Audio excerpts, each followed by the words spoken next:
ഇന്ത്യയിൽ ഏറ്റവും കൂടുതൽ മഴ ലഭിക്കുന്ന പ്രദേശമായ മൗസിൻഡ്രം ഏത് സംസ്ഥാനത്തിലാണ്?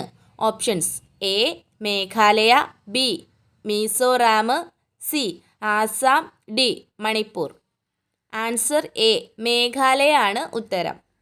ഇന്ത്യയിൽ ഏറ്റവും കൂടുതൽ മഴ ലഭിക്കുന്ന പ്രദേശമായ മൗസിൻഡ്രം ഏത് സംസ്ഥാനത്തിലാണ്? മേഘാലയ. 2022 10th പ്രിലിംസ് സ്റ്റേജ് ഫസ്റ്റിൽ ചോദിച്ചൊരു ക്വസ്റ്റ്യൻ ആയിരുന്നു ഇത്. കിഴക്കൻ മലനിരകളിൽ ഉൾപ്പെടുന്ന കുന്നുകൾ ഏതെല്ലാം?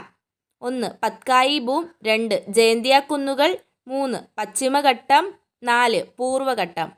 ഓപ്ഷൻസ്: എ 1, 2, 4, ബി 1, 2, സി 4 മാത്രം, ഡി 2ഉം 4ഉം. ആൻസർ ബി ആണ്. 1ഉം 2ഉമാണ് ശരി. കിഴക്കൻ മലനിരകളിൽ ഉൾപ്പെടുന്ന കുന്നുകൾ